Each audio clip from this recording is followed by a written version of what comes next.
सैनिक स्कूलों या मिलिट्री स्कूलों से तो मुझे लगता है कि बच्चों को ना पहले ही ट्रेनिंग मिल जाती है। पूरी ट्रेनिंग जो होती है जिसके हम अंडर को होते हैं पूरे 7 साल में, तो वो बेसिकली इसीलिए होती है। कौन सी क्लास से इस पे ज्यादा जोर दिया जाता है? फर्स्ट डे से ही वो स्टार्ट हो जाता है कि आपका एक ये रूटीन होगा, आपकी ये ड्रेसिंग सेंस होगी। तो यार सब तो नहीं बन पाते होंगे पर एक अनुशासन बहुत अच्छा सीख जाते होंगे। हाँ सर। एसएसबी से बहुत ज्यादा डर नहीं लगता होगा एक मिलिट्री स्कूल के बच्चे को? नहीं सर, एसएसबी से वैसा कुछ ऐसा डर नहीं लगता। अगर मैं मिलिट्री स्कूल से हूँ, मेरे साथ एक सिविलियन बच्चा है कोई, तो हम दोनों में से मेरे से एक्सपेक्टेशंस ज्यादा होंगी। एसएसबी में सर मेनली यही है कि वो ये देखते हैं कि पिछले आपके पास्ट में आपको कितने रिसोर्सेज मिले, कितने आपने यूटिलाइज करे और आप कहाँ तक पहुंच गए, वो सबको देखते हुए। आर्मी ही क्यों यार, एयरफोर्स सबसे ज्यादा लोग चुनते हैं। मैं 3rd जनरेशन हूँ, ओआर फिर जेसीओ और अब मैं ऑफिसर बनूंगा। मेरे फादर से स्पेशल फोर्सेज में जो ड्रेस देखता हूँ तो सर एक अलग ही फैसिनेशन होती है, मतलब उससे अच्छी ड्रेस मैंने दुनिया में कहीं नहीं देखी। तो एयरफोर्स का जैसे एसएसबी होती है उसको बोलते हैं एएफएसबी। तो वहाँ पे पहले एसएसबी होगी उनकी, फिर उनको दिया जाता है एक सीपीएसएस टेस्ट। मुझे जहाँ तक पता है कि लाइफ में एक ही बार दे सकते। हाँ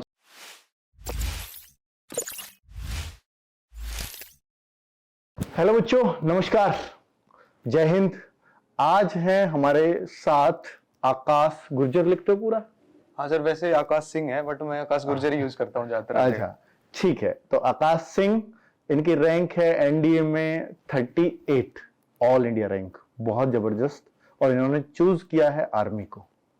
तो कुल मिलाकर के इस भाई के इंटरव्यू से आपको बहुत कुछ सीखने को मिलेगा। बड़ा फॉर्मल इंटरव्यू हम लोगों ने करने वाले हैं, बिल्कुल कैजुअल बातचीत। और उसमें मैं चाहूंगा कि आकाश ही बहुत ज्यादा चीजें बताएं, बोलें, और क्या क्या उनके एक्सपीरियंस रहे, कितना उनको डर लगा, कैसे वो एसएसबी में पहले में मतलब रिकमेंड नहीं हो पाए और दूसरे में जाकर रिकमेंड हुए, तो उनका कॉन्फिडेंस लेवल कैसा था। एक कॉन्फिडेंस लेवल जो ये पहले में लेकर गए थे कि मैं तो फेल ही नहीं हो सकता, तो कुछ मिला के वो कुछ ओवर कॉन्फिडेंट हो सकते थे। तो वो ओवर कॉन्फिडेंस का कितना नुकसान हुआ, दूसरे वाले में जब ये रिकमेंड हुए तो वहां ये क्या सोच रहे थे, और इनकी पूरी पढ़ाई मिलिट्री स्कूल से हुई, ये एक बहुत बड़ा बेनिफिट इनको मिला जो ये मानते भी हैं। और तो चलिए शुरू करते हैं। आकाश, मिलिट्री और सैनिक स्कूलों में फर्क होता है कुछ? हाँ सर, फर्क है मिलिट्री स्कूल और सैनिक स्कूल में। क्या फर्क है? पर्पस तो सेम ही है कि मैक्सिमम नंबर ऑफ जो बच्चे हैं ना, हाँ, उनको एनडीए के अंदर भेजा जाए, बेसिकली ऑफिसर्स बनाने होते हैं। ओके। तो सर मिलिट्री स्कूल्स थे जो वो पहले ओपन हुए थे कि जो सर्विंग वो होते हैं ना, बंदे जो आर्मी में सर्व करते हैं, हाँ हाँ, तो उनके बच्चों के लिए था ये कि वो यहाँ पे पढ़ाई करेंगे और फिर उसके बाद उनको अच्छे से ट्रेनिंग मिलेगी, फिर ऑफिसर्स जाके बनेंगे। अच्छा। आर्मी में। तो सर ऐसे हायरार्की वैसे है नहीं, मतलब ऐसे मानते हैं कि पहले ऊपर आरएमसी होता है, एक राष्ट्रीय इंडियन मिलिट्री कॉलेज, हाँ, वो एक है पूरे इंडिया में, फिर उसके बाद 5 मिलिट्री स्कूल्स हैं, ओके। फिर सैनिक स्कूल्स तो काफी। ऑल इंडिया में सिर्फ 5 ही मिलिट्री स्कूल है? हाँ सर, 5 ही हैं। किस किस स्टेट्स में होंगे? ये है सर, एक तो है हिमाचल में, ABCD है सर, A से अजमेर, हाँ B से बेंगलोर और बेलगाम, वो दोनों कर्नाटका में है। हाँ, फिर है C से चैल जो हिमाचल में है, और एक है धौलपुर जो कि तो तुमने सही बना रखा है, एबीसीडी याद करने के हिसाब से है। बढ़िया। तुमने कौन से किया पढ़ाई? मेरी सर अजमेर से हुई है। अजमेर, राजस्थान। सैनिक स्कूल तो मेरे ख्याल से 37 के आसपास है ना ऑल इंडिया? हाँ सर, सैनिक स्कूल्स तो होंगे इतने, इन काउंटिंग बन रहे हैं अब तो। हाँ, अभी 100 तो सैनिक बन रहे स्कूल्स हैं। बनाने के लिए बोल दिया है। नहीं नहीं, अभी जो प्रपोजल चल रहा है वो ये चल रहा है, पहले हर स्टेट में एक करो, हाँ जिस स्टेट में ऑलरेडी है उसमें मत बनाओ नया। हाँ, अभी जैसे सर हरियाणा में 2 हैं, हाँ एक कुंजपुरा में है और एक यहाँ पे। हाँ, और कुछ स्टेट में जैसे नॉर्थ ईस्ट है उधर है ही नहीं। हाँ, नॉर्थ ईस्ट में है सर वैसे तो, पर वैसे बना रहे हैं हर और स्टेट में नहीं है पर। हाँ, जिस स्टेट में नहीं है उसमें हाँ, बनेगा उसमें वैसा। बना रहे हैं, पहले वो प्रपोजल है। हाँ हाँ, अरे सैनिक स्कूलों या मिलिट्री स्कूलों से तो मुझे लगता है कि बच्चों को ना पहले ही ट्रेनिंग मिल जाती है कि ये मान लो कि आप अफसर बन चुके हो।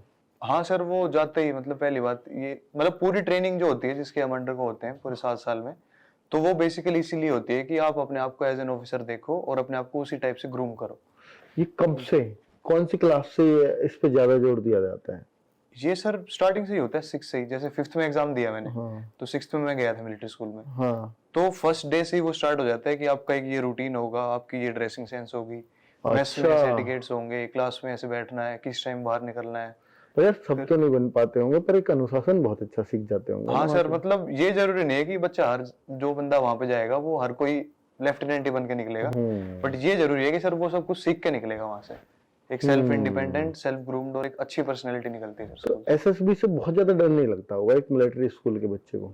नहीं सर, एसएसबी से वैसा कुछ ऐसा डर नहीं लगता, बट वो तो फिर वही है ना कि सर यस और नो होता है, तो हल्का हल्का फील तो होता ही है कि भाई क्या पता ना हो, क्या पता ना हो। ना हो। वैसे तो सर जितनी चीजें एसएसबी में होती है सारी हो ही जाती हैं, मतलब लगभग सीख के ही जाते हैं वहाँ पे। बट फिर उसके साथ साथ दूसरी चीज ये आती है कि सर अगर मैं मिलिट्री स्कूल से हूँ, मेरे साथ एक सिविलियन बच्चा है कोई, तो हम दोनों में से मेरे से एक्सपेक्टेशंस ज्यादा होंगी, मतलब उनका लेवल ऑफ एक्सपेक्टेशंस यहाँ है तो मेरे को वो टच करना पड़ेगा।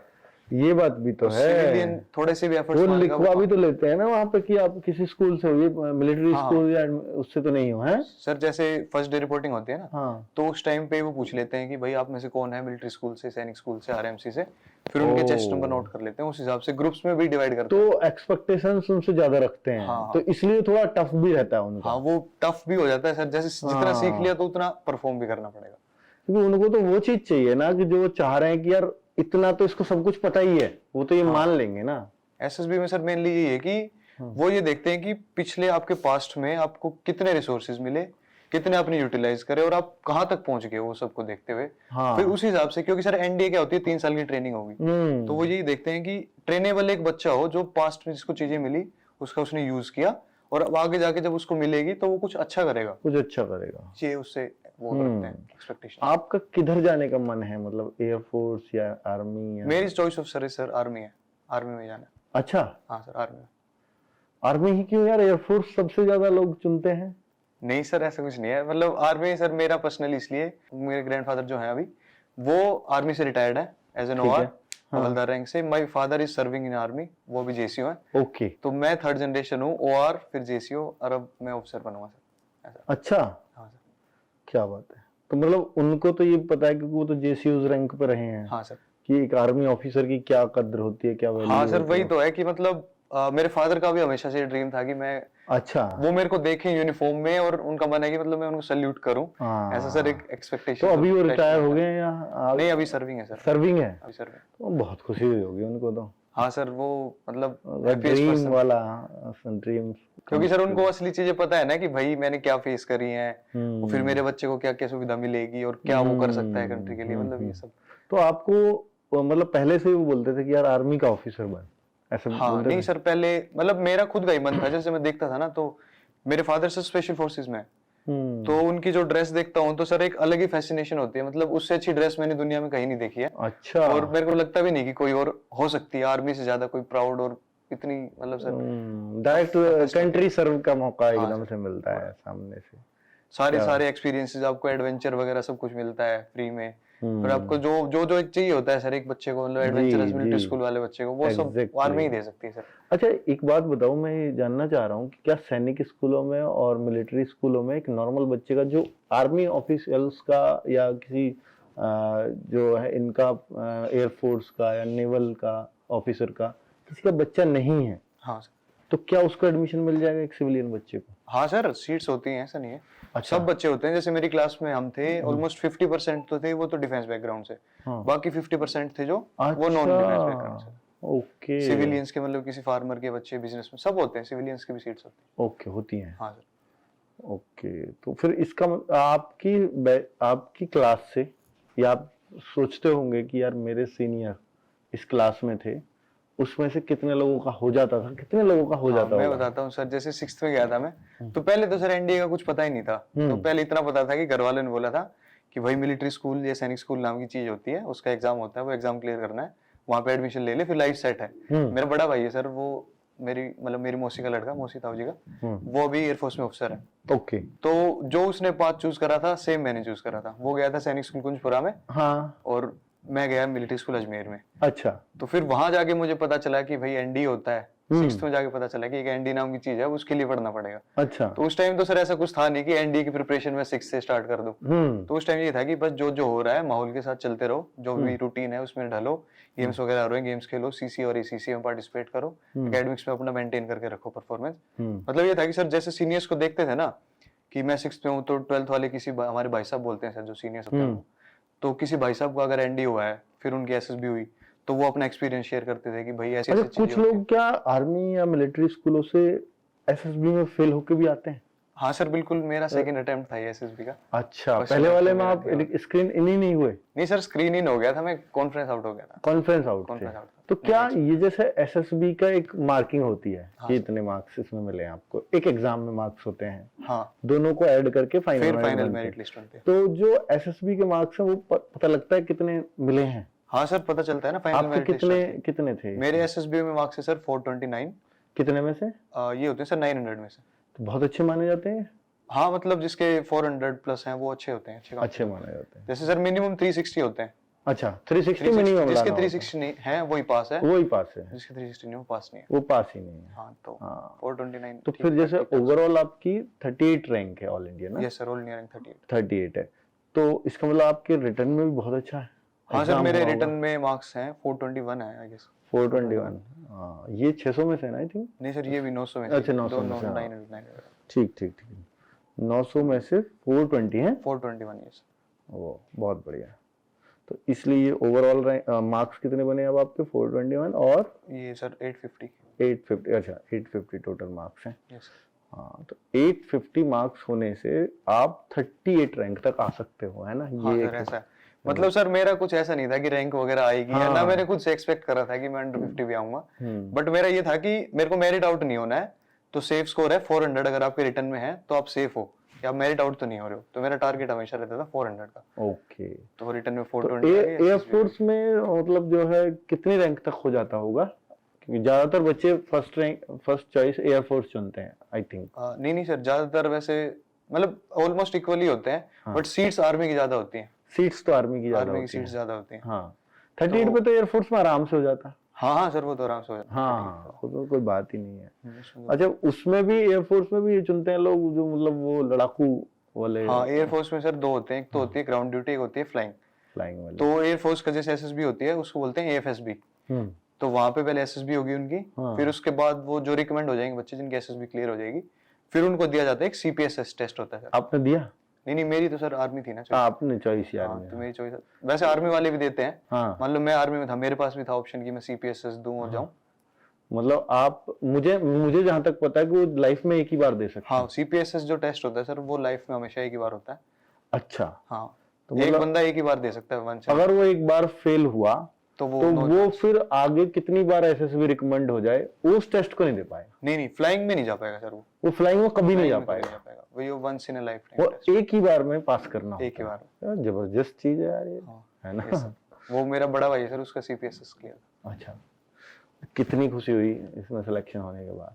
ये तो सर अनडिफाइंड है, मतलब कि मैं सर सच बताऊं तो जैसे रिजल्ट आता है ना, तो हमें खड़ा करा जाता है। जैसे वहां पे जैसे सबकी कॉन्फ्रेंस हो जाती है हाँ। लास्ट डे पे, 5th डे सब खड़े हैं। अब फिर एक ऑफिसर आएंगे वहां से, हम्म। वो आके रिजल्ट अनाउंस करेंगे। रिजल्ट में अनाउंस करते हैं वो चेस्ट नंबर, जिसका चेस्ट नंबर बोल दिया। कितने थे बैच में बच्चे? हम थे सर 40 थे। 40 थे, जिसमें से हम 10 रिकमेंड हुए थे। 10 हो गए थे 10 रिकमेंड? हो गए। ये तो अच्छा रेशो ये माना अच्छा जाता है। रेशो माना जाता है 10। हाँ, अच्छा और- कैसे बता रहे थे उसको बताओ। हाँ, तो सर जैसे हम खड़े होते हैं वहां पे, तो ऑफिसर जो है वो लेके आते हैं अपनी एक फाइल, खोलते हैं, फिर चेस्ट नंबर बोलते हैं। जिसका बोल दिया वो रिकमेंड, जिसका नहीं बोला तो नहीं। हाँ, नहीं तो हम सब खड़े हैं वहां पे, दोस्त वगैरह बन चुके हैं 5 दिन में तो अच्छे खासे। तो मुझे ये बातें चल रही हैं कि भाई अगली एसएसबी पता नहीं कहाँ आएगी, क्या होगा। मतलब पॉजिटिव साइड सर, मतलब ये 40 वो थे जो स्क्रीन इन हुए थे। स्क्रीन इन हुए थे। टोटल बैच कितने का था? टोटल था सर हमारा 75 का था। 75 का था। 75। तो मतलब 35 को तो पहले दिन ही आउट कर दिया था। यहाँ पे तो सर जलंधर में तो ठीक ठाक अच्छा रेशो है, मतलब अच्छा रेशो है। अच्छा रेशो। आपका जलंधर में हुआ है? मेरा अभी जलंधर से रिकमेंड हुआ। पहले कहाँ से आप? पहले हुआ था सर मेरा था 18 एसएसबी इलाहाबाद। वहाँ अच्छा, पे स्क्रीनिंग थोड़ी टफ थी। हाँ, वहाँ 75 की रिपोर्टिंग थी, 26 स्क्रीनिंग हुए थे। फाइनली पास कितने हुए थे? वहाँ से फाइनली 7 हुए थे रिकमेंड। अच्छा, 75 में से केवल 7? 7 यहाँ भी 75 में से 10 थे। 10 था। हाँ, मतलब उतना ही, इतना ही होता है सर, 7 10 7 से। हाँ, ठीक है। अच्छा, तो फिर वो चेस्ट नंबर अनाउंस करते हैं, तो वो सर सबसे गूज बम्प्स देने वाली फीलिंग होती है कि हाँ, आप अंदर से कांप क्या रहे हो, आएगा? अब क्या क्योंकि होगा। आपके साथ एक बार हो चुका था हाँ, पहले मेरे भी। साथ तो पहले हो चुका हाँ। था, लेकिन सर पिछली बार था कि मैं एक्सपेक्ट कर रहा था कि हो जाएगा, हाँ, फिर वो नहीं हुआ। ओके। तो इस बार मैं पहले ये सोच रहा था कि भाई नहीं होगा तो कोई नहीं, अगली एसएसबी आएगी, पता नहीं कहाँ आएगी, कॉलेज वगैरह में देखेंगे क्या फिर करेंगे। से एनडीए देना पड़ेगा। हाँ, फिर एनडी देना पड़ेगा। हाँ, हाँ, तो सर जैसे ही उन्होंने बोला, मेरा चेस्ट नंबर था सर 39। हाँ, तो आके पूछा कि रैंडम बोलूं या फिर ऐसे ऑर्डर में, असेंडिंग ऑर्डर डिसेंडिंग ऑर्डर में। हाँ। तो रैंडमली सर ठीक लगता है कि सर रैंडमली बोल दो, Randomly बोल दो। थोड़े चांसेस बनते हैं। हाँ। नहीं तो अगर मैं बोल दूं सर पीछे से स्टार्ट कर दो, वो 38 बोलते ही खत्म हो जाएगा मामला तो वहाँ पे। सही तो है। रैंडमली बोला, फिर मेरा चेस्ट नंबर सर जैसे उन्होंने बोला 39। हम 3 दोस्त थे सर, एक आपका था 39 चेस्ट नंबर था, 38 रैंक है। हाँ 38 रैंक, हाँ सर हाँ ऐसा। जी। तो हम 3 थे सर, हम 3 दोस्त थे, 2 सैनिक स्कूल कुछ प्रकार के थे, एक मैं था। हम मतलब स्क्रीनिंग से पहले मिल चुके थे पहले भी, हाँ। तो पहले से ही थे वहां पे भी। फिर एक का हो गया, उसका चेस्ट नंबर था 29। अच्छा 29 का हो गया। हाँ। तो फिर अब मैं सोच रहा हूँ भाई इसका तो हो गया, मेरा भी हो जाएगा पता नहीं क्या होगा। वो आपका दोस्त बन चुका वो था। मेरा दोस्त था सर। तो फिर 29 फिर का पता हुआ। भी तो होता है कि यार इसका मेरे से अच्छा तो नहीं है, ऐसा भी तो एक नहीं सर, वो ऐसा है ना कि सर एसएसबी है, ओवरऑल टेस्ट होता है, उसमें 3 चीजें होती है सर। हाँ। एक होता है आईओ इंटरव्यू हाँ। ऑफिसर, एक होता है जीटीओ, एक होता है साइकोलॉजिस्ट। बिल्कुल। तो आईओ और जो साइकोलॉजी है वो आपकी पर्सनल चलती है, मतलब मैं इंटरफेयर नहीं कर सकता, किसी और को नहीं देख सकता, हाँ। ना किसी और को मेरी परफॉर्मेंस। ओके। तो सर लेकिन जो ये होती है ना जीटीओ, उसके अंदर पूरे ग्राउंड उसकी एक्टिविटीज होती है हाँ ग्रुप दिखती की। है सबको। तो उसमें ही हम जीटीओ को देख के ही ज्यादातर बच्चे डिसाइड करते हैं कि भाई इसका तो हो जाएगा हाँ। और इसका तो नहीं होगा। ओके। हाँ पिछली बार जैसे मेरे साथ हुआ, जीटीओ काफी अच्छा था तो मैं खुश था कि भाई हो जाएगा, बच्चे भी कह रहे थे हाँ हो जाएगा हो जाएगा, लेकिन सर साइक में गड़बड़ थी तो वो रह गया था। हाँ। तो ऐसा ही होता है। तो पता चल जाती है मेरी गड़बड़ यहाँ हुई है। हाँ तो ऐसे पता चल जाती है सर, खुद को तो पता ही रहते हैं अंदर से कि हाँ गड़बड़ हुई है। लेकिन वो जीटीओ है ना सर, जीटीओ में एक्टिविटीज ज्यादा होती है, तो 9 टास्क होते हैं, 2 दिन चलता है। ठीक तो है। उसको देख के बच्चे ऐसे जज करने लग जाते हैं रिजल्ट्स पहले कि भाई हो जाएगा या फिर नहीं होगा। अच्छा। वरना ऐसे डिसाइड नहीं कर सकते कि इसका होगा या फिर इसका नहीं होगा। कई बच्चे सर अनएक्सपेक्टेड निकलते हैं, जिसकी ग्रुप ये सोचता है ना सर सबसे पहले कि इसका पक्का नहीं होगा, और वो बच्चा उसका सबसे पहले चेस्ट नंबर बोला जाता है, वो रिकमेंड होता है। अच्छा मतलब ऐसा भी हो जाता है। ऐसा हो जाता है। अच्छा इंग्लिश कितने मायने रखती है? इंग्लिश तो सर इंग्लिश काफी मायने रखती है सर, काफी मायने रखती है, क्योंकि फर्स्ट डे से आपको बताया जाता है कि मोड ऑफ जो आपका कम्युनिकेशन होगा वो इंग्लिश होगा ओनली। वो चाहे सर आप स्क्रीनिंग स्टार्ट करो, स्क्रीनिंग में जिसकी इंग्लिश अच्छी नहीं है उसको स्क्रीनिंग होना बहुत टफ हो जाएगा। हाँ। क्योंकि वो पूरा लिखना है पहले इंग्लिश में, फिर उसको 1 मिनट में नरेट करना है, फिर ग्रुप डिस्कशन में पार्टिसिपेट करना है, तो हर जगह वो इंग्लिश ही काम आएगी। तो जो इंग्लिश में फ्लुएंट नहीं है या फिर जिसको काफी ज्यादा दिक्कत आती है तो उसके लिए थोड़ा सा ज्यादा दिक्कत। लेकिन मैंने ऐसा सुना है कि आप हो सकता है स्पीकिंग इतनी फ्लुएंट ना हो और आप ग्रामेटिकली बहुत करेक्ट ना हो, बिल्कुल हो सकता तो भी आप चल जाओगे सर। 2 एनडीए में तो चल जाओगे। हाँ हाँ, मेरे को सर ऐसा लगता है 2 ही चीजें होती हैं, या तो हो गया वो कॉन्फिडेंस, या फिर आप इतने फ्लुएंट हो, आपको इतनी नॉलेज हो कि आप जब बोलो तो कोई और सुने आपको, मतलब मन ही करे सुनने का। हाँ, या तो ये गुण हो, या तो आपके अंदर इतना कॉन्फिडेंस हो कि भाई इंग्लिश अच्छी नहीं है तो आपके वक्ता बहुत अच्छे होने चाहिए, वो है ना? होना चाहिए। आपका जो प्रेजेंस ऑफ माइंड है, कुछ भी जो बोल रहे हो वो इतना बोल्ड आए, इतना स्ट्रॉन्ग आए कि सबको लगे कि हाँ भाई ये कुछ तो तगड़ा ही कह रहा है। अलग ही है। हाँ तो फिर तो हिंदी भी चल जाती है। हाँ, फिर हिंदी किसी को मतलब सर हिंदी में बोल तो नहीं सकते, बोल तो नहीं सकते हाँ, बट वो कॉन्फिडेंस जो होता है ना हाँ। वो होना चाहिए बस। वो होना ऐसा नहीं है कि बिल्कुल ही आप अंग्रेज बनो हाँ, तभी होगी एसएसबी, नहीं ऐसा नहीं है। ऐसा नहीं। या तो कॉन्फिडेंस इतना लेके आ जाओ कि भाई। और आप तो मिलिट्री स्कूल से ही फ्लुएंट होने शुरू हो गए होगे हाँ ना? मिलिट्री स्कूल में सर काफी मौके मिलते हैं, सीसीए वगैरह होती हैं, फिर स्कूल में भी ऐसा माहौल होता है कि भाई इंग्लिश में बातचीत करनी है। वैसे करते नहीं है सर ज्यादातर बच्चे, अच्छा। बट स्टिल फिर भी सर ऐसे जूनियर है, किसी जूनियर के सामने बोलना होता है तो इंग्लिश में बोलते हैं तो खुद को अच्छा लगता है। टीचर्स तो होंगे ना, टीचर्स तो कहते होंगे भाई आप मुझसे तो इंग्लिश में ही हाँ बातें करो। टीचर सर वेल क्वालिफाइड होते हैं सारे, अच्छे टीचर। नहीं वो तो हिंदी में बात ही नहीं करते होंगे ना? नहीं सर बात तो करते हैं, मतलब ऐसे नॉर्मल नहीं पढ़ाते टाइम, बट ज्यादातर इंग्लिश में ही होता है, इंग्लिश कम्युनिकेशन। तो वहां से भी तो आता है ना थोड़ा सा। हाँ पूरा माहौल का तो सर बहुत फर्क पड़ता है। बहुत फर्क पड़ता है। आपस में बच्चे उतनी बातें नहीं करते इंग्लिश में? आपस में तो सर उतनी क्या कितनी भी नहीं करते सर, तो कितने भी नहीं करते। हाँ बट फिर भी सर वो ऐसा हो जाता है ना कि जैसे मैंने बताया आपको सीनियरिटी जूनियरिटी। पर मैं यहाँ पे क्वेश्चन पूछना चाहूंगा कि इंग्लिश मैं इसलिए कह रहा हूँ कि इंग्लिश इस क्षेत्र की बहुत बड़ी समस्या है। हाँ, स्पीकिंग नॉर्थ इंडिया की, मैं तो खुद सर गांव से आता हूँ। हाँ हरियाणा की बहुत बड़ी समस्या है। मतलब हमारे यहाँ तो सर यही बोला जाता है कि जो इंग्लिश अच्छे नहीं बोलता उसको ये बोल देते हैं भाई हरियाणवी है क्या। हरियाणा है क्या? नहीं है, वेस्टर्न यूपी की समस्या, बिहार की पूरे वेस्टर्न क्या पूरे यूपी की समस्या है, एमपी की समस्या है, झारखंड की समस्या है। ये वाला बच्चा तो इसलिए डरता है एसएसबी से कि यार भाई वहाँ इंग्लिश है, मेरे बस की बात नहीं है। बिल्कुल सर, मेरे कुछ क्लासमेट्स भी हैं जो मतलब। नहीं मेरा ये सवाल है, क्या मिलिट्री स्कूल में जब जितने भी आपकी क्लास में बच्चे थे, कितने थे? हम थे सर, हम एंटर हुए थे 60 की स्ट्रेंथ होती है 6th में, फिर उसके बाद कुछ 9th में एडमिशन होते हैं। ओके। और कुछ ट्रांसफर्स भी होते हैं इधर उधर से, तो हम हो गए थे 75 के आसपास। 75 बच्चे थे। तो क्या सबको इंग्लिश अच्छी बोलनी आती थी? सर ऐसा तो नहीं था कि सब बोल लेते थे, बट इतना था कि सर अगर किसी से इंग्लिश में आप बात कर रहे हो ना तो आपको फील नहीं होगा कि ये कमजोर है। हाँ तो बस यही चाहिए ना यार, इतना ही एसएसबी में चाहिए, आई थिंक है ना? मतलब वो है ना कि आपको पोएट थोड़ी बनना है इंग्लिश में, या फिर इंग्लिश लिटरेचर में महान। बिल्कुल बिल्कुल बिल्कुल, शेक्सपियर थोड़ी ना बनना है। बस एसएसबी ये चाहते हैं कि आप कम्युनिकेशन कर सको, आप अपने विचार जो है वो दूसरे के सामने प्रकट रख सको, बिल्कुल, और कंफर्टेबली रख सको। कंफर्टेबली, हाँ। ऐसा ना हो कि आप अपने मन के अंदर तो बोल रहे हो बट किसी को समझा नहीं पा रहे, इतना ही बोलते हैं कि समझा दो आप बात, बस खत्म हो जाती है वहाँ पे। बहुत बढ़िया। और पता है इस यहाँ के बच्चे चाहकर भी कोशिश भी करें ना, हाँ। वो इसलिए नहीं सीख पाते कि उनको सामने वाला नहीं मिलता उस टाइप का। बिल्कुल ऐसे ही वो होता है कहेगा सर। वो और हंसी और उड़ाने लगेगा थोड़ी देर में उसकी, या उसकी कमी ढूंढने लगेगा, भाई तो अभी यहाँ ग्रामर में दिक्कत कर रहा है। हाँ। बच्चा इसलिए नहीं बोलता यार, अब बोलूं तो करेक्ट बोलूं। हाँ वो उसमें आ जाता है कि वो अब वाला। मैं बोलूंगा तो भाई बिल्कुल ही परफेक्ट बोलूंगा, हाँ, नहीं तो फिर ऐसे फिर इसलिए वो मेरे को बोल मजाक नहीं उड़ाएगा। पाता कभी। हाँ, ये भी है ना, ये भी ये हो एक सकता है। रीजन है कि यार मेरे में भी कमियां है, कुछ गलत निकलेंगे तो सामने वाला हंसेगा, हाँ बिल्कुल। भले ही उसको भी बोलने नहीं आती, हाँ। पर वो हंसेगा, क्योंकि कमी ढूंढने में इंडिया में माहिर हैं ही लोग, इसमें तो कोई वही है बात सर, एक दूसरे को जज तो करते ही हैं। करते हैं। तो सर इसका लेकिन बेस्ट तरीका यही हो सकता है कि आप जो है इंग्लिश चीजें देखो, जैसे इंग्लिश न्यूज देखो। आप जब हेडफोन्स लगा के फोन में इंग्लिश न्यूज देखोगे, फिर उसके साथ साथ लिप्स वो करो, प्रैक्टिस करो अपने लिप्स की, ओके, सही है।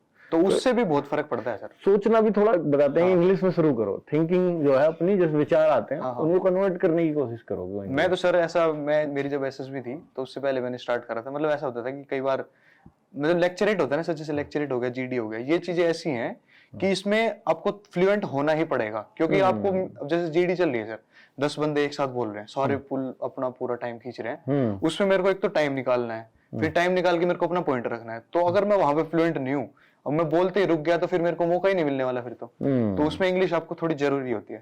तो मैंने तो सर ऐसा स्टार्ट करा था कि न्यूज़पेपर वगैरह लाउड रीडिंग कर लो, या फिर अपने कोई मूवी वगैरह देखते हो तो वो इंग्लिश में देख लो, इंग्लिश सबटाइटल्स वगैरह देख लो, फिर उसके बाद लिपसिंग करो, उससे काफी फर्क पड़ता है। उससे काफी फर्क पड़ता है ना। तो अभी जैसे आकाश, मैं अभी पूछ रहा था आपसे, जैसे आप आए थे, एंटर हुए थे, कि तुम एसएसबी पास करके आए हो, मतलब मैं मानता हूँ कि जो एसएसबी पास कर रहा है बहुत कॉन्फिडेंट हो जाता है बंदा। हाँ सर, वो तो मैंने इसलिए आपसे बैठते टाइम एक क्वेश्चन पूछा कि आपको भी थोड़ी घबराहट होती है? आपने बोला कि हाँ मुझे भी होती है। घबराहट तो सर होती है, मतलब क्यों, वो एक रीजन मैं पूछना चाह रहा हूँ। वो सर एक वही होता है ना कि एक अपने आप से एक्सपेक्ट करते हो कि बिल्कुल ही परफेक्ट निकलूंगा मैं, हाँ। फिर थोड़ा सा भी वहां पे स्टक हो जाओ तो ऐसा लगता है। नहीं, मैं यहाँ का पूछ रहा हूँ, जैसे कैमरे के सामने आज हम पहली बार बैठे हैं। हाँ सर, तो यहाँ भी हो रही थी ना?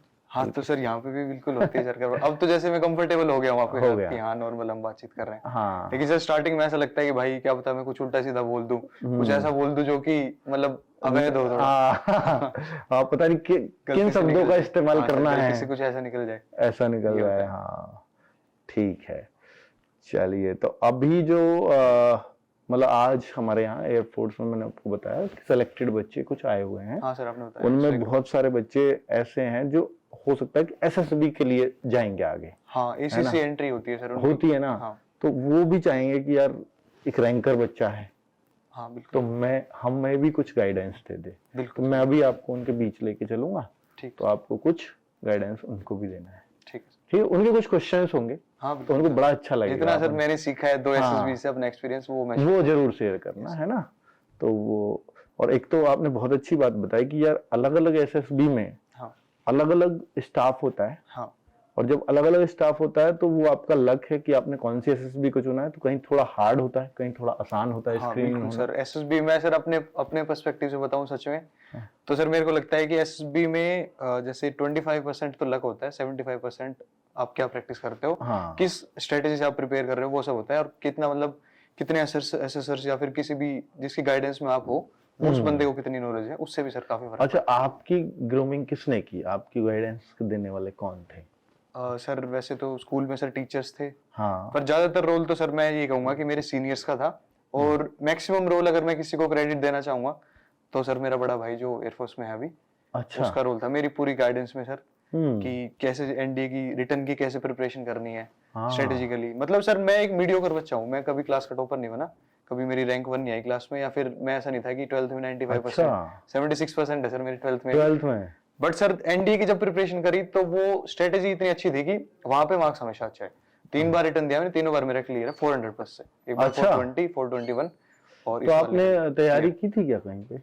हाँ सर कोचिंग ली थी वैसे मैंने एक बार। ऑफलाइन या ऑनलाइन? ऑफलाइन ली थी। ऑफलाइन ली थी। Okay okay okay. मतलब फिर सर, उसके बाद अपने हाँ, आप निकल 11th तक मतलब सर 10th तक तो नॉर्मल पढ़ाई चलती है, उस टाइम तो कब सोचा से सोच लिया था कि 11th से ही सोच लिया था कि अब मुझे एनडीए की तरफ पढ़ाई कर देनी चाहिए शुरू, एनडीए की? सर मतलब सोचा तो 6 से ही था कि एनडीए हाँ, में जाना है, जाना बट है। उसके लिए कुछ कर नहीं सकते थे उस टाइम पे। हाँ हाँ, सही 6th बात। में था तो सोच मतलब उस टाइम पे सर यही था कि जो चल रहा है उसके साथ चलो, हाँ। और अपने आप को जितनी ज्यादा चीजों में डाल सकते हो उतना ज्यादा यूज डालो। करो अपने आप को, मतलब ओके। जो एक्टिविटीज हो रही हैं सोशल एक्टिविटीज उनमें ओके। जितना ज्यादा इंडल्ज हो सके उतना ज्यादा हो, गेम्स वगैरह जितने मौका मिल रहा है उतने खेलो।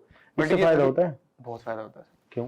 क्योंकि sir SSB is a test of personality, और पर्सनैलिटी के अंदर सारी चीजें इंक्लूड होती हैं। एक सर जैसे आईआईटी जेई वाला बच्चा है ना, वो सिर्फ पढ़ता है, आईआईटी जेई या फिर नीट हाँ, वो सिर्फ पढ़ते हैं, या कोई गेम्स वाला बच्चा है वो सिर्फ गेम्स खेलते हैं। लेकिन एसएसबी ना तो इसको लेगी जो ज्यादा गेम्स खेलता है, और ना इसको लेगी जो टॉपर है। जो टॉपर है। उनको चाहिए कि ये बच्चा सब कुछ मैनेज कर सकता है, इसको कुछ हाँ। मिलेगा अगर वो इंटरेस्टेड दिखे हर हाँ, चीज में, है ना? ऐसा होना चाहिए कि कुछ इसको मैं बोलूं, कुछ टास्क मिले, हाँ। फिर उस पे ऐसा नहीं कि नंब हो जाए कि कुछ नहीं आता, इसमें पता नहीं इसका। टास्क के लिए वो मतलब ईगर भी होना चाहिए। हाँ, ऐसा यार, will होनी चाहिए। हाँ, विल होनी चाहिए, नया सीखना है। हाँ, कुछ भी नहीं तो नया सीख लेंगे, एक्सपीरियंस हो जाएगा बस। एक्सपीरियंस, हाँ ये बिल्कुल जरूरी है सर। हाँ। एसएसबी इसी पे डिमांड इसी चीज को देखती है ना। Yes. हाँ हाँ हाँ। तो एसएसबी के ऑफिसर्स जो आपने जो एक्सपीरियंस है, पहले वाले अच्छे लगे थे या दूसरे वाले? ऑब्वियसली दूसरे ज्यादा अच्छे लगे होंगे जहाँ से रिकमेंडेशन हुआ है। ये तो है सर, जिसने मतलब रिकमेंड कर दिया वो अच्छे हैं। वो अच्छा। मतलब अच्छे थे सर दोनों ही, वो अपना अपना काम कर रहे थे। हाँ। पिछली बार गलती मेरी थी कि मैं नहीं हुआ, इस साइको बार में मैंने सब कुछ ठीक आपको कर दिया। डाउट था पिछली बार? हाँ, पिछली बार से ऐसा साइको में क्या था कि भाई जो साइकोलॉजी में आपकी चीजें खुद की पकड़ में आ रही हैं कि यार ये मतलब गड़बड़ सर, हो गई मेरी? साइकोलॉजी के अंदर क्या है सर, आपको एक तो प्रैक्टिस होनी चाहिए आपकी बहुत अच्छी, राइटिंग स्पीड। हाँ तो सर मेरी राइटिंग भी थोड़ी खराब है, हाँ। और फिर उसके बाद क्या है कि सर प्रैक्टिस मैंने उतनी ज्यादा नहीं करी थी, मतलब खुद से उतने ज्यादा एफर्ट्स नहीं डाले थे। मेरे को एक पॉइंट पे आगे लग गया था कि अब ठीक हो रहा है, ठीक ठाक स्टोरीज बन रही है, वर्ड्स वगैरह सब ठीक है, तो हो चल जाएगा काम। लेकिन सर ऐसा हुआ नहीं, तो वो लैक ऑफ प्रैक्टिस की वजह से वहां पे गड़बड़ हो गई सर। साइकोलॉजी उसको बोलते हैं? टेस्ट में, हाँ। अच्छा, साइकोलॉजी टेस्ट। तो इस बार एक्स्ट्रा क्या प्रयास किया आपने? एक्स्ट्रा सर ये करा मैंने इस बार, जितनी ज्यादा हो सकती थी, जितनी ज्यादा मतलब मैक्सिमम एफर्ट्स डाले अपने, साइकोलॉजी की सबसे ज्यादा प्रैक्टिस करी मैंने। और स्टोरीज वगैरह थी वो अपने सीनियर से काफी ज्यादा डिस्कस करी। पिछली बार सर थोड़ा सा वो लगता था मेरे को हमेशा से कि मेरा फर्स्ट अटेम्प्ट में ही हो जाएगा, एक वो होता नहीं सर, तो वो भी जरूरी था। मतलब ऐसा लगता था हमेशा कि मेरे को वही फर्स्ट अटेम्प्ट में तेरा पक्का हो जाएगा। अच्छा। मतलब सारे गेम्स वगैरह खेलता है, हमेशा हर चीज में इंडल्ज होता है, पढ़ाई भी अच्छी खासी करी, मतलब तैयारी भी करी है, तो लगता था हो जाएगा। तो उससे थोड़े एफर्ट्स कम हो गए थे। लेकिन फिर एक बार वो फेलियर मिला, तो इस बार एफर्ट्स वो सर into 10 हो गए थे। Okay okay. तो उससे काफी फर्क पड़ा। कुछ इंटरव्यू में भी कुछ क्वेश्चंस ऐसे थे सर जो उठ पटांग हो गए थे, थोड़ी गलती हो गई थी मेरे से। अच्छा। हाँ, उस हिसाब से। तो मतलब ये सारी कमी आपने नोट की? हाँ, वो और अगले में इस पे काम किया? हाँ। और इस बार आप आश्वस्त थे जाने से पहले कि मैं इस बार हो जाऊंगा? इस बार सर आश्वस्त था, बट इस बार मैंने सर सोच लिया था कि मतलब सर मेरे को मेन ये फील हुआ दोनों अटेम्प्ट्स में डिफरेंस, कि पिछली बार मैं ये सोच के गया था कि भाई यही है जिंदगी, नहीं तो कुछ भी नहीं है। यहाँ पे हो गया तो सब कुछ है, और नहीं हुआ तो खत्म हो जाएगा। क्योंकि सर मेरी थी एसएसबी 7 जनवरी को थी, 7 जनवरी से 11 जनवरी होनी थी। 11 जनवरी को मेरा बर्थडे था। डेट में मैंने इसलिए चूज करी थी कि अच्छा मेरे को कुछ बर्थडे मनाऊंगा। फिर सही तो वो वैसा नहीं हुआ। और सर फिर 12th का भी कुछ नहीं पढ़ रखा था उस टाइम तक बोर्ड्स के लिए। तो पिछली बार ज्यादा कॉन्फिडेंट थे आप, मुझे लग रहा है। बहुत ज्यादा ओवर कॉन्फिडेंट थे। ओवर कॉन्फिडेंट उसको बोल सकते हैं। हाँ। तो इसलिए डेट्स वगैरह भी चूज करी थी, सब कुछ रेडी था कि भाई होगा ही होगा, और फिर मुझे करने हैं, फिर बोर्ड्स के लिए भी नहीं पढ़ना, और फिर सब कुछ फिनिश कर देंगे। बोर्ड के लिए मतलब 12th नहीं हुई थी तब तक? नहीं सर, वो 12th अपीयरिंग में था ना मेरा। 12th अपीयरिंग सितंबर वाला टाइम भाई। तो वैसे गड़बड़ हुई उसमें। फिर उसके बाद उस टाइम ये सोच के गया था कि नहीं हुआ तो कुछ नहीं होगा। फिर वो तो सर एक दोस्त था मेरा, उसकी वजह से संभल गया, नहीं तो काफी वो हो गया था भाई अब तो खत्म होगी लाइफ। मतलब बोर्ड्स के लिए कुछ नहीं पढ़ा है सर। बोर्ड्स में 50% आएंगे तो अगले इसलिए 76 आए वो परसेंटेज भी। हाँ सर, इसलिए है। इसलिए भी एक कारण है, क्योंकि जनवरी से फरवरी पूरे 2-1.5 महीने में जितनी पढ़ाई कर सकता था उतनी करी सर। क्या बात। पर इस अटेम्प्ट में इस मेंटालिटी के साथ गया था सर मैं कि हो जाएगा तो इससे अच्छा जिंदगी में कुछ भी नहीं हो सकता मेरे साथ, और नहीं होगा तो मैं बहुत कुछ अच्छा करूंगा। मैं कॉलेज में जाऊंगा, और फिर कॉलेज में सर जैसे 3 साल कॉलेज के होते हैं वो अच्छे से एंजॉय करूंगा। फिर सीडीएस नहीं, एक सीडीएस क्या एनडीए में ओवरेज होने वाले थे इस बार से? नहीं सर, अभी तो अटेम्प्ट्स थे मेरे, जैसे ये वाला भी दिया सितंबर वाला मैंने। अच्छा, दिया ये वाला? अभी अप्रैल वाला, फिर अगले सितंबर वाला भी बचा हुआ है मेरे पास। अरे फिर तो आपके पास 3 एसएसबी देने के और मौके थे। बट मैंने मन बना लिया था सर कि इस बार से अब कॉलेज में जाना है, और सिविल लाइफ भी थोड़ी एंजॉय करेंगे, उसके बाद सीडीएस में चले जाएंगे। क्योंकि मेरा बड़ा भाई सिविल लाइफ तो आपने जी ही नहीं है। 12th से मिलिट्री स्कूल में, फिर उसके बाद अब तो हो ही गया। तो सही। अब फिर मिलिट्री में? फिर मिलिट्री, अब तो जिंदगी भर मिलिट्री में। जिंदगी मिलिट्री में, क्या बात है, बहुत बढ़िया। तो अभी क्या एज होगी आपकी? अभी सर मैं 18 का हो जाऊंगा सर। 18 के? 18 का हो 18 के अब हो गए? हाँ 11 जनवरी को मेरा बर्थडे आएगा 18 भाई साहब गजब। और मतलब 18 साल हुई नहीं है और आप ऑफिसर बन गए। हाँ सर मतलब मतलब बन ही हो गया, सिक्योर तो हो गया सर, सिक्योर्ड at हो least। गए। अभी तो ट्रेनिंग हो तो गया। क्या ऐसा भी होता है कि जैसे मान लीजिए अभी आप जैसे कहाँ होगी आपकी ट्रेनिंग अभी? अभी सर खड़कवासला खड़गवासला पुणे है, ठीक है। तो वहां पे 3 साल की ट्रेनिंग होगी? 3 साल की ट्रेनिंग होगी सर वहाँ। क्या ऐसे भी कुछ लोग होते हैं कि उनको ट्रेनिंग के बाद मतलब उन्हें ऑफिसर नहीं बनाया जाता, घर भेज दिया जाता है, ऐसा भी होता है क्या? बिल्कुल होता है सर, ऐसा ऐसा होता है इस केसेस में कि जैसे किसी को इंजरी वगैरह हो गया एकेडमी में जाके, हाँ। तो वहां पे इंजरी होगी तो उसको बोर्ड आउट कर देते हैं। मतलब ऐसी इंजरी होगी जो कि ठीक नहीं हो सकती या फिर इसमें ज्यादा ही टाइम लग जाएगा ठीक होने में। गवर्नमेंट कुछ हेल्प करेगी फिर उसको? वो तो सर थोड़ी क्योंकि बहुत वो help तो करते हैं। नहीं, वो तो Under सीधी training, सी बात हाँ है, सर। अंडर ट्रेनिंग है, उन्होंने बुलाया, हाँ। बच्चा तो माँ बाप ने दे ही दिया उसको। हाँ। अगर उसको सीरियस इंजरी हुई है, आप आर्मी में नहीं सर, ऑफिसर नहीं उसको बना मौका सकते। मौका दिया जाता है पहले उसको कि भाई आप ठीक हो जाओ, पहले टाइम दिया जाएगा, रेस्ट दिया जाएगा, सब कुछ ठीक है, फैसिलिटीज मिलेंगी। ठीक है। बट अगर स्टिल वो नहीं हो पा रहा है तो फिर उसको नहीं नहीं फिर आगे तो continue कुछ गवर्नमेंट एड मिलते होंगे उसको कि कुछ कहीं ना कहीं से, ऐसे तो उसको नहीं छोड़ सकती गवर्नमेंट, हाँ क्योंकि सर, वो कुछ हुआ तो तो थोड़े वहीं बहुत पे। बेनिफिट्स वगैरह मिलते होंगे। चलो वो आपको हो सकता है वो ना तो मेरे पता को हो। नहीं पता हाँ सर अभी। हाँ, ठीक है। तो कुल मिला के अब एक तो ये केस है कि वहां से आउट होने का, हाँ। कि आप सीरियस इंजर्ड हो गए सीरियस हैं। इंजरी और कुछ मतलब एबिलिटी पे कोई शक या ऐसा कुछ हो तो? नहीं सर, ऐसा तो कुछ नहीं है। अब टेस्ट वगैरह होते हैं जो पास करते जाओ और आगे बढ़ते जाओ। फेल एक बार फेल हो गए, रेलीगेट फेल हो गए मतलब वहां पे तो रेलीगेट कर देंगे, 6 महीने पीछे हो जाओगे आप। फिर फेल हो गए? फिर फेल हो, फिर तो ऐसे दिक्कत हो जाएगी सर, फिर वापस अच्छा, फिर का नहीं पता आपको बट क्या ऐसा होगा? होता नहीं है सर। ऐसा mainly कि वो सर वैसे selected इतने जाते हैं पहले वहाँ पे। ऐसे लोग ले रहे हैं, वो इतना टफ इंटरव्यू कर रहे हैं एसएसबी। हाँ सर, एसएसबी। तो वो जाहिर सी बात है कि वहाँ फेल होने वाला तो बच्चा नहीं होगा उसमें। हाँ, ऐसा तो बहुत ही रेयर केसेस होते हैं सर ऐसे जहाँ फेल हो जाते हैं। हाँ। ज्यादातर अगर किसी बच्चे की दिक्कत होती है तो वो ये मेडिकल। तो 3 साल बाद आपको फिर वो लेफ्टिनेंट की पोस्ट दे देंगे? नहीं सर, 3 साल बाद फिर 1 साल होगी ट्रेनिंग आईएम में, देहरादून। हाँ, देहरादून भी तो ट्रेनिंग होगी। हाँ, आर्मी वालों की होगी देहरादून में, ठीक है। एयरफोर्स वालों की वहाँ पे, और नेवी वालों की नेवल अकेडमी में। हाँ ठीक है। तो वो जो है 1 साल की ट्रेनिंग के बाद, यानी टोटल 4 साल अभी आप लगेंगे। हाँ, फिर उसके बाद इसमें पहले साल जब आप ये पहले 3 साल जो आपकी ग्रेजुएशन की डिग्री भी देते हैं ना? हाँ, विद ग्रेजुएशन ट्रेनिंग होती है। विद ग्रेजुएशन, हाँ ठीक है। तो ग्रेजुएशन के एग्जाम वगैरह भी देने होते होंगे? हाँ, एग्जाम्स वगैरह पैरेलल चलते सही है। तो इसमें कुछ सैलरी भी देते हैं? नहीं, एनडीए में कुछ नहीं मिलती सर, वो आईएम में जाके मिलती है स्टाइपेंड। ओके, तो 3 साल आपको कुछ नहीं मिलेगा? नहीं, 3 साल सिर्फ ट्रेनिंग करो। हाँ और एनडीए की फैसिलिटीज मिलेंगी। हाँ, वो फैसिलिटी तो मिलेंगी ऑब्वियसली, है ना। और मेडिकल फैसिलिटी मिल जाती है मेडिकल 3 सालों में? फैसिलिटी मतलब किस टाइप की सर? मतलब फैमिली को, और ये है नहीं, कि वैसे नहीं मिलती सर, नहीं मिलती? अभी नहीं मिलती। तो ओके। सर कमीशन होने के बाद ही मिलती है। तो कमीशन आप 4 साल के बाद? 4 साल बाद कमीशन। लेफ्टिनेंट बनेंगे, 1.5 साल लेफ्टिनेंट रहेंगे, फिर फिर कैप्टन। उसके बाद फर्दर चलता रहेगा हाँ, सब। कैप्टन और फिर आगे मेजर और ये सब चलेगा, है ना। बढ़िया भाई, बहुत बहुत शुभकामनाएं आपको। Thank you, और मेरी तरफ से या पूरी आरडब्ल्यू टीम की तरफ से, और मैं चाहता था कि इंटरव्यू ऐसा हो Yes. जो शानदार सा लगे।